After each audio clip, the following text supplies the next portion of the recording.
Merci beaucoup. On va continuer avec un petit temps de méditation sur un texte.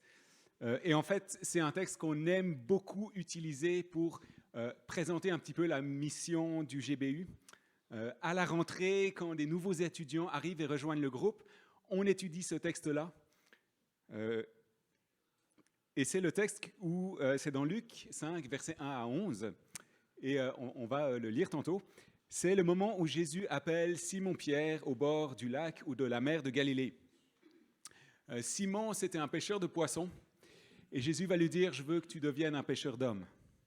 Il va utiliser les compétences, il va utiliser les capacités, il va utiliser les dons de Simon, mais il va changer la perspective.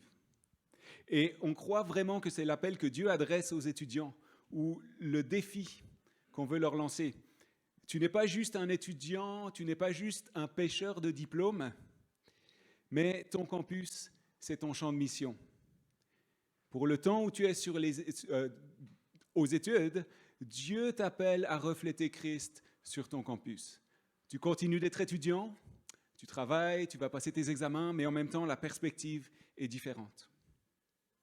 Et comme le priait notre sœur tantôt, si les étudiants comprennent cette réalité-là, ils vont continuer à le vivre dans la suite de leur carrière, dans la suite de leur vie, dans la suite de leur service dans leur église locale. Et ça se peut que certains des étudiants aujourd'hui deviennent plus tard des gens qui peuvent avoir une influence très importante. Et donc, on croit et on investit notre vie pour ça. On croit que c'est stratégique de lancer ce défi aux étudiants et puis de les accompagner pour qu'ils puissent le relever ou qu'on puisse le relever ensemble.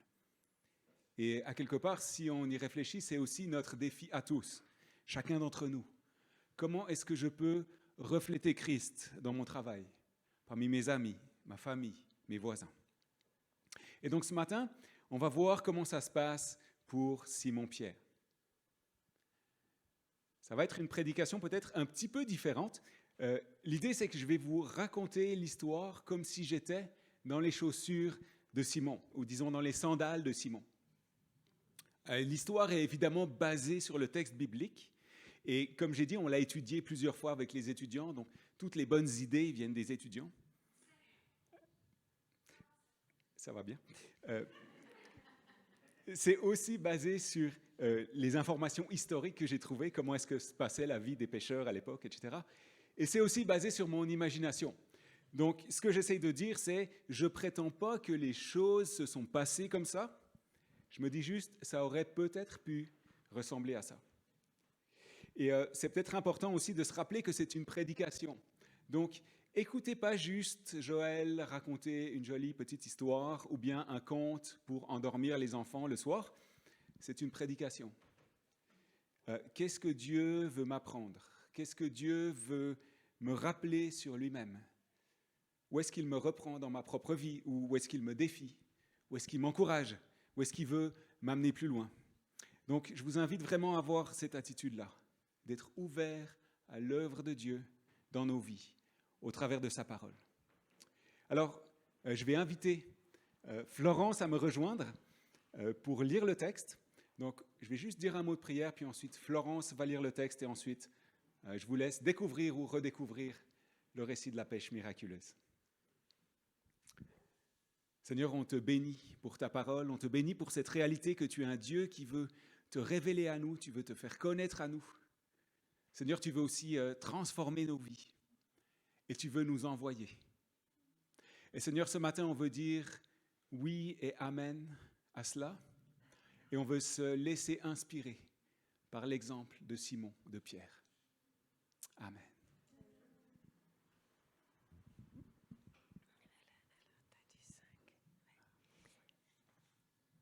Un jour, Jésus se trouvait au bord du lac de Genésareth et la foule se pressait autour de lui pour entendre la parole de Dieu. Il vit au bord du lac 2 barques. Les pêcheurs en étaient descendus pour laver leurs filets. Il monta dans l'une de ces barques qui appartenait à Simon et il le pria de s'éloigner un peu du rivage. Puis il s'assit et de la barque, il enseignait la foule.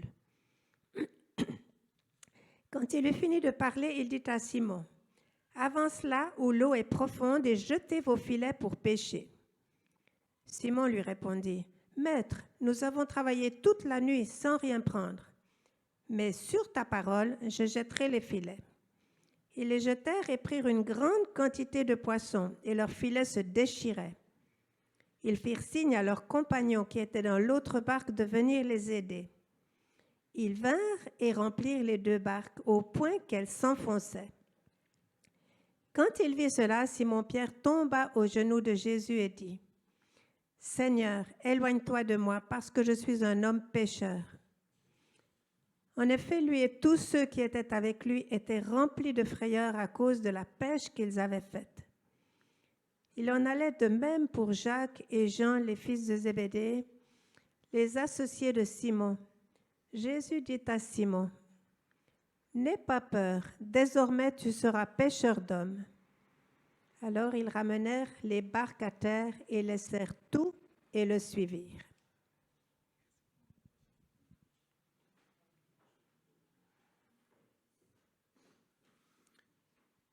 Waouh! Quelle journée! Quelle journée! Tout avait tellement mal commencé. Mais là, on pourrait enfin tenir quelque chose, ou plutôt quelqu'un, ce Jésus. En fait, j'en suis sûr, c'est lui, le libérateur, le Messie qui va délivrer Israël. Bon, je m'emporte. Et vous me direz, c'est toujours la même chose avec toi, Simon. Beaucoup d'enthousiasme, et puis, après quelques mois, plus rien. Je le sais bien, et ça m'a joué assez de tours par le passé, croyez-moi. Mais cette fois-ci, celui-là, il est différent. Vu ce qui s'est passé ces derniers jours, vu ce qui s'est passé aujourd'hui, j'ai l'impression que rien ne va pouvoir l'arrêter, que sa renommée va grandir et que bientôt toute la Galilée sera au courant de ses enseignements et de ses actes miraculeux. Et ensuite, qui sait, si le petit peuple galiléen se réveille, on ne sait pas jusqu'où ça peut nous conduire. Jusqu'à Jérusalem peut-être. Bon, je m'emporte, une fois encore. Peut-être que le plus simple, c'est que vous puissiez vous faire votre opinion par vous-même. Alors, je vais vous raconter la journée depuis le début. Les gars de Zébédée et moi, on avait travaillé toute la nuit. Et c'est vrai que d'habitude, on s'en sort plutôt bien, nous autres, les pêcheurs de la mer de Galilée. Si nos prises sont bonnes, et surtout si nos compétiteurs ont une mauvaise nuit de travail, on peut faire de l'argent. Les ventes directes sur la plage au matin, mais surtout le poisson séché, salé, qui se conserve bien même jusqu'à l'hiver, et encore plus la marinade. Si on trouve un navire marchand qui va l'exporter, on peut vraiment la vendre à un bon prix. Ce que les gens ne réalisent pas forcément, par contre, c'est que le prix des bateaux et de l'équipement, c'est vraiment cher. Tous les pêcheurs que je connais sont dans les dettes. Et dès qu'on gagne un petit peu d'argent, on essaye de rembourser une partie du prix du bateau. Un filet qui se déchire, ça peut vous conduire à la catastrophe. Comment rembourser le prix du bateau si tu n'as pas un filet pour attraper du poisson? C'est pour ça qu'on passe autant de temps à nettoyer puis à réparer nos filets. Et puis il y a les tempêtes. Des coups de tabac qui nous tombent dessus en un instant que rien ne laisse prévoir. Des nuages qui s'amoncellent d'un coup vers le défilé d'Arbel et vous vous retrouvez pris avec des vagues qui peuvent retourner le bateau, un vent tourbillonnant qui rend la manœuvre impossible, en général, évidemment, au milieu de la nuit. Dans ces cas-là, vous risquez de perdre vos filets, votre bateau et même votre vie.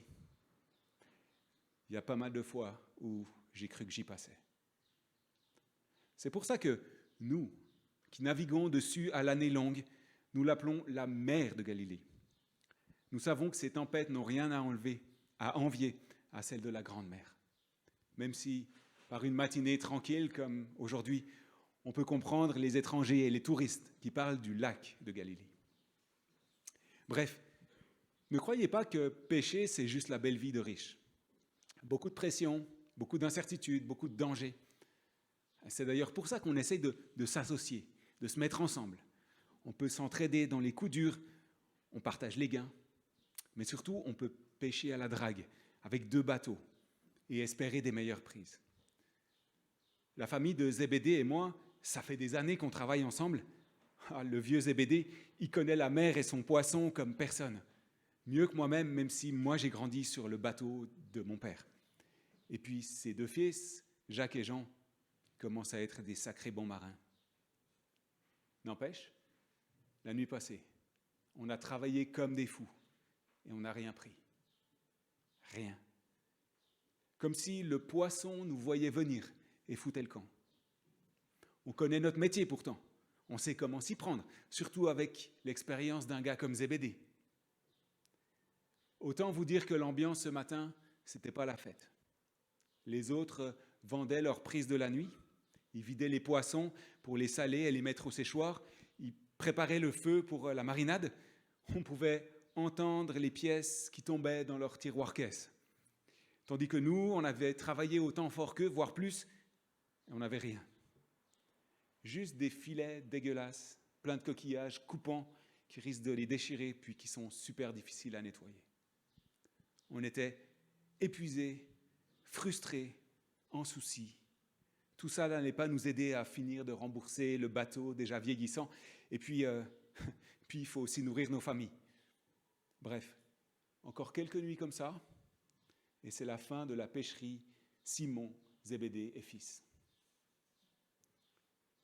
Et c'est à ce moment-là que Jésus est arrivé. Je ne sais pas ce que vous en pensez, mais il me semble que ces rabbis arrivent toujours au plus mauvais moment. Lorsque vous en avez déjà plein les bras avec la vraie vie et ses soucis, ils se pointent, ils vous font leur théorie religieuse, ils vous demandent de l'aide pour ceci ou pour cela, comme si vous n'en aviez pas déjà assez. Et là, ça n'a pas manqué. Jésus voulait nous emprunter notre barque pour s'éloigner un petit peu du rivage et puis pouvoir avoir une meilleure acoustique pour enseigner les foules. Bien sûr, ça ne nous arrangeait pas trop son histoire. Nous, on voulait juste nettoyer nos filets, aller prendre un peu de repos avant la nuit prochaine. Et puis on sait qu'on a besoin de faire une meilleure prise si on ne veut pas se retrouver vraiment dans le trouble. Bon, l'autre chose qui compliquait un petit peu la situation et que vous ne savez peut-être pas, c'est que Jésus est venu chez moi un samedi, le mois dernier, en sortant de la synagogue. C'était un peu le chaos à la maison, parce qu'il y avait beaucoup trop de monde. On leur a offert ce qu'on a pu, du pain, quelques poignées d'olives, du poisson séché, les morceaux brisés, ceux qu'on n'arrive pas à vendre au marché. Mais surtout Anne, ma belle-mère, celle qui nous aide avec les tâches ménagères, elle était malade. En fait, elle était vraiment malade. Ça faisait plusieurs jours qu'elle toussait, qu'elle avait la fièvre, ça allait en s'empirant. Elle a même dû rester 2 jours au lit, ce qui lui était probablement jamais arrivé de sa vie. Franchement, on était pas mal inquiets pour elle. Et Jésus, le rabbi, qui débarque à la maison, accompagné de la moitié de Capernaum, justement ce jour-là. Qu'est-ce que je vous disais sur ces rabbis qui viennent vous ajouter du trouble comme si on n'en avait pas déjà assez comme ça? Sauf que cette fois-là, ça s'est passé différemment. Il faut rendre justice à Jésus. Quelqu'un, d'ailleurs je crois que c'était Jean, le cadet de Zébédée, il lui a parlé de la maladie d'Anne, puis de notre situation. Puis, honnêtement, on pouvait bien voir qu'on n'emmenait pas large ce jour-là. Bref, Jésus est allé voir Anne, dans son lit, derrière le rideau. On n'a pas vu ce qu'il faisait, bien sûr, mais on l'a entendu crier après la fièvre. Honnêtement, ça ressemblait un petit peu à ces magiciens ambulants qui vous réclament un denier pour régler n'importe quel problème. Et vous laissent avec une incantation ou bien une poignée d'herbe à faire bouillir dans l'eau et boire, et qui se dépêchent de disparaître avant que vous réalisiez que vous avez perdu un denier. Mais là, c'était différent. D'abord parce que Jésus ne nous a pas demandé un denier, et ensuite et surtout parce que Anne a été instantanément guérie. Elle s'est levée de son lit d'un coup, pleine de santé. Elle a tout de suite commencé à prendre les choses en main, puis organiser le chaos qu'il y avait à la maison, comme si elle devait rattraper les 2 jours qu'elle a passés au lit. Elle est en pleine forme depuis ce jour-là. Quand j'y pense, quelle histoire extraordinaire. Enfin, voilà, vous comprenez pourquoi je n'avais pas vraiment d'autre choix que de mettre ma barque à disposition de Jésus. Et j'espérais, on peut toujours espérer, que son enseignement durerait pas trop longtemps, juste le temps qu'on puisse finir de nettoyer nos filets. Et puis enfin, on pourrait aller se coucher. Bref, on a pris Jésus dans le bateau, on s'est éloigné un petit peu du rivage, il s'est assis et puis il a commencé son enseignement. J'étais quand même un petit peu gêné de commencer tout de suite à travailler sur mes filets, alors je l'ai écouté poliment, au moins au début. Et il a commencé avec toute une série de bénédictions. Heureux ceux qui reconnaissent leur pauvreté spirituelle, car le royaume des cieux leur appartient. Heureux ceux qui pleurent, car ils seront consolés. Heureux ceux qui sont doux, car ils hériteront de la terre. Heureux ceux qui ont faim et soif de justice, car ils seront rassasiés. Heureux ceux qui font preuve de bonté, car on aura de la bonté envers eux. Heureux ceux qui procurent la paix. Heureux ceux qui ont le cœur pur, car ils verront Dieu. Heureux ceux qui procurent la paix, car ils seront appelés fils de Dieu. Heureux ceux qui sont persécutés pour la justice, car le royaume des cieux leur appartient. Moi, je suis qu'un simple pécheur, je ne suis pas un spécialiste de la religion, mais il m'a semblé que ce rabbi avait un enseignement vraiment bizarre. En gros, il semblait dire que les malheureux sont heureux, que les petits sont grands et que les maudits sont bénis. Et son idée, que ceux qui ont le cœur pur peuvent voir Dieu. Si Moïse n'a pas pu voir Dieu, comment serait-il possible pour un être humain normal de voir Dieu, ou même d'être appelé fils de Dieu, comme il semble l'expliquer? Et il a continué. Vous êtes le sel de la terre. Mais si le sel perd sa saveur, avec quoi la lui rendra-t-on? Il ne sert plus qu'à être jeté dehors et piétiné par les hommes. Là, par contre, je savais de quoi il parlait. Je me souviens encore, comme si c'était hier, même si, ça doit faire plus de 10 ans maintenant, je me souviens du jour où un marchand ambulant est venu me proposer une cargaison de sel à la moitié du prix habituel. L'échantillon qu'il m'a fait tester était parfait, je lui ai payé ce qu'il me demandait, il a déchargé ses 2 sacs et il est parti très vite. Les poissons que j'ai salés avec son sel, il faudrait mieux dire cette cochonnerie blanche que j'avais prise pour du sel, ont pourri au lieu de sécher. Une cargaison entière de foutu, sans compter l'argent du sel. Bref, méfiez-vous des prix qui sont trop beaux pour être vrais. Puis ensuite, je me suis remis à travailler sur mes filets. Et je n'ai pas beaucoup écouté ce que disait Jésus. Il avait l'air de parler de ces trucs religieux, d'être assez fâché avec les spécialistes de la loi, les pharisiens. Moi, j'ai continué à nettoyer mes filets du mieux possible. C'est plus facile quand on est sur la rive que sur le bateau, mais bon, il fallait bien accommoder Jésus. Et puis j'ai réfléchi. La réalité, c'est que nous sommes vraiment mal pris. Ces derniers temps, les prises ne sont pas formidables. La nuit dernière, c'était juste la pire de toutes. Le problème, c'est qu'on arrive à peine à nourrir nos familles, mais on n'avance pas avec le remboursement du bateau. Il vieillit, il commence à craquer de plus en plus quand on le met à l'eau, c'est pas bon signe. Et puis, comment dire, il n'y a pas que le bateau. Zébédée aussi, il commence à être âgé, il ne va pas être éternel. C'est un vrai renard, il est rusé comme pas deux, et il faut l'être avec le poisson. Il connaît la mer mieux que personne, mais il est plutôt jeune. Et je me demande d'ailleurs si nos mauvaises prises de ces derniers temps, ce n'est pas un peu lié à un manque de lucidité de sa part. Nos compétiteurs ont l'air de continuer à sortir du poisson comme d'habitude, mais nous, c'est comme si on n'y arrivait plus. En gros, je réalise qu'il faut que je me prépare à devenir moi-même le leader de notre équipe, le nouveau Zébédée, celui qui décide où on va pêcher, quand on jette les filets, quand on les remonte, celui qui anticipe, celui qui donne les ordres, celui qui sait quoi faire dans toutes les situations, celui vers qui on se tourne en cas de coup dur. Et honnêtement, vu la situation ces dernières semaines, vu l'état du bateau, vu la difficulté de le rembourser, vu ces tempêtes qui nous tombent dessus sans prévenir au milieu de la nuit, je ne voudrais pas laisser ma chère Myriam devenir veuve trop tôt, ni mes enfants orphelins. Philippe, tout son équipage sont morts noyés dans une tempête il y a 2 ans. Et je n'ai pas envie d'être le prochain sur la liste.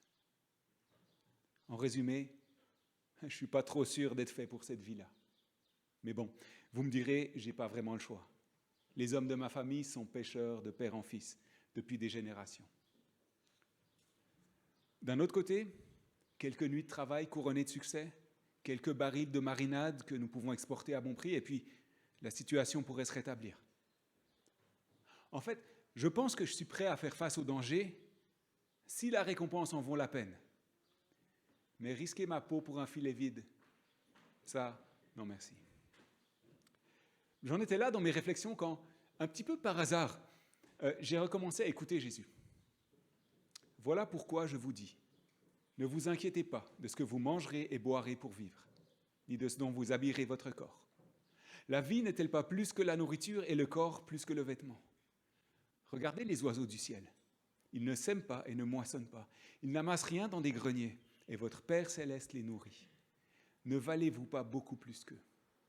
Qui de vous, par ses inquiétudes, peut ajouter un instant à la durée de sa vie ? Waouh ! Si Jésus pouvait lire mes pensées, il n'aurait pas pu choisir un meilleur sujet pour son enseignement. Décidément, ce rabbi-là ne ressemble à aucun autre. Il a continué. Recherchez d'abord le royaume de Dieu et sa justice, et tout cela vous sera donné par-dessus. Ne vous inquiétez pas du lendemain, car le lendemain prendra soin de lui-même. À chaque jour suffit sa peine. Ne pensez surtout pas que je manque de respect envers Jésus. Parmi tous les rabbis que j'ai entendus, et on s'entend que j'ai eu l'occasion d'en entendre pas mal, celui-ci est de loin celui dont l'enseignement est le plus intéressant. Et en plus, il ne fait pas que parler, comme tant d'autres, il agit. Il a même guéri ma belle-mère, Anne. Qui sait d'ailleurs si elle serait encore parmi nous sans son intervention, qu'il faut bien qualifier de miraculeuse. Mais en même temps, dire « ne vous inquiétez pas du lendemain, car le lendemain prendra soin de lui-même », c'est un peu léger. C'est un peu facile à dire pour le rabbi qui emprunte ta barque aujourd'hui et demain, justement, il ne sera plus là. J'aimerais bien le voir, ce Jésus de Nazareth, à travailler comme pêcheur sur la mer de Galilée, à passer des nuits sans sommeil, à jeter et remonter le filet encore et encore jusqu'à ce que ton dos et tes muscles soient douloureux, à faire ce travail parfois en pure perte, comme nous la nuit dernière, à passer la moitié de la journée à prendre soin de tes filets, avant de pouvoir enfin te reposer quelques heures avant de recommencer la nuit suivante.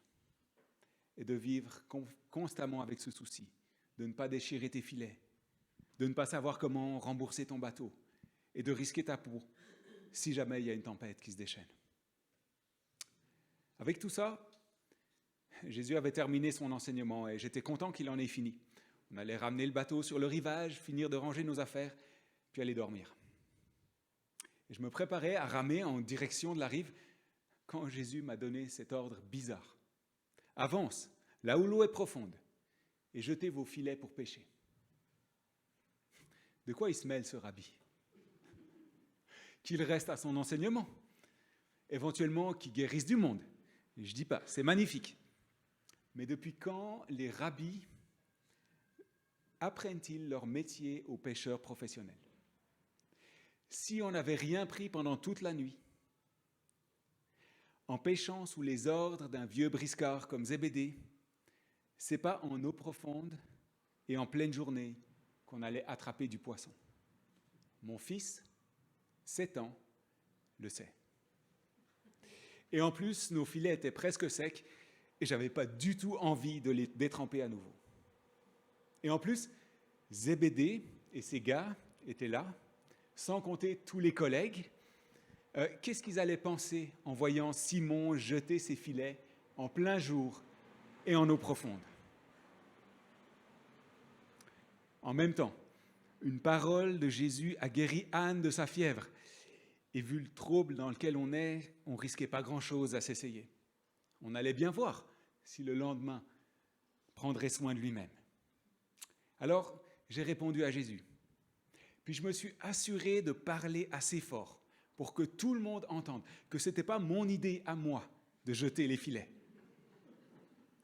Maître, nous avons travaillé toute la nuit sans rien prendre. Mais sur ta parole, je jetterai les filets.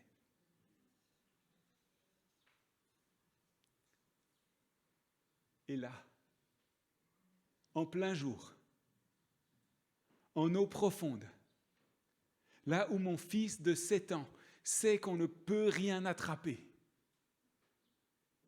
nous avons fait la prise la plus incroyable que j'ai jamais vue. En fait, je suis sûr que c'est la prise la plus extraordinaire de l'histoire de la mer de Galilée. Comme si tous les poissons de la mer s'étaient donné rendez-vous pour se jeter dans mon filet. Les filets étaient en train de se déchirer à cause du poids des poissons dedans. On était incapable de remonter une telle prise. Il a fallu que Zébédée et ses gars remettent leur bateau à l'eau en catastrophe pour nous aider à embarquer une telle quantité de poissons. Nos barques s'enfonçaient dans l'eau tellement il y en avait. J'ai regardé vers Jésus et j'ai eu peur. Qui est cet homme qui dit un mot et la fièvre quitte une malade? Qui est cet homme qui peut voir jusqu'au fond de la mer et ordonner aux poissons de se jeter dans mes filets? Qui est cet homme qui enseigne comme s'il connaissait parfaitement le fond de mes pensées? Rien ne lui est caché. J'avais l'impression d'être totalement mis à nu sous son regard. Je suis tombé à genoux devant lui. Seigneur, éloigne-toi de moi, car je suis un homme pécheur. Et je voyais bien que les autres n'emmenaient pas large non plus. Jésus m'a regardé avec bonté et il m'a répondu, « N'aie pas peur. Désormais, tu seras pêcheur d'hommes. » Nous avons ramené tout notre poisson sur la rive en vitesse et on l'a laissé là, que les autres se débrouillent avec. Les fils de Zébédée et moi, nous avons suivi Jésus. Il nous semble à tous les trois que suivre un tel homme est une opportunité bien meilleure que même la plus grosse prise de l'histoire de la mer de Galilée. On n'a aucune idée où ça va nous conduire, ni ce qui va nous arriver. D'ailleurs, que peut-il bien vouloir dire par pêcheur d'hommes? Peut-être que je me laisse une fois encore emporter par mon enthousiasme. Peut-être que je le regretterai amèrement dans quelque temps. L'avenir le dira.